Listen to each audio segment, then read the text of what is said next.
কলকাতায় বাংলাদেশ উপদূতাবাসের সামনে বিক্ষোভ।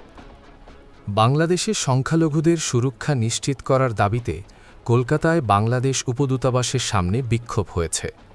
শনিবার বিকেলে কলকাতার বেগবাগান ও পার্ক সার্কাস ৭ রাস্তার মোড়ে জমায়েত করে বাংলা পক্ষ নামে একটি সংগঠনের শতাধিক নেতাকর্মী।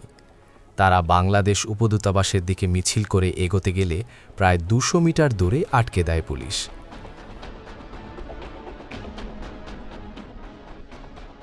জানা গেছে, বাংলাদেশের চলমান পরিস্থিতির কারণে ইতোমধ্যে কলকাতায় বাংলাদেশ উপদূতাবাস চত্বরে নিরাপত্তা বাড়ানো হয়েছে। তার উপর শনিবার বাংলা পক্ষ বিক্ষোভ কর্মসূচির ঘোষণা দেওয়ায় অপ্রীতিকর ঘটনা এড়াতে বেশ কিছুটা দূর থেকেই ব্যারিকেড দেওয়া হয়। সেখানে মিছিল আটকে দিলে পুলিশের সঙ্গে ধস্তাধস্তিতে জড়িয়ে পড়েন সংগঠনটির সদস্যরা। পরে দীর্ঘক্ষণ সেখানেই অবস্থান করেন তারা।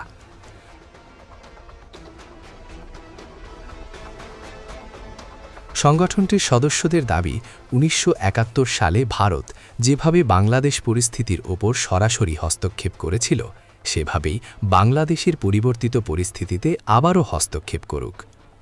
বাংলা পক্ষের কর্ণধার গর্গ চ্যাটার্জি বলেন, গোটা বিশ্বে ভারতের যে ইমেজ, সেটি আমরা নষ্ট করতে চাই না। ইরান যখন মার্কিন দূতাবাস দখল করেছিল, তার ফল সেখানকার মানুষকে ভুগতে হয়েছে।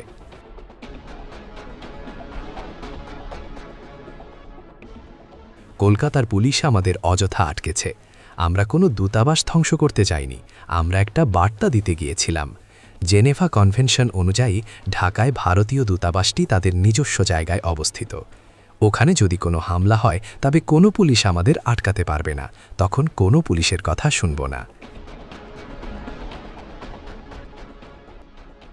গর্গ বলেন, বাংলাদেশের মাটিতে হিন্দুসহ সংখ্যালঘুদের ওপর যে আক্রমণ চলছে, এই ঘটনা গোটা বিশ্বের কাছে তুলে ধরা হবে।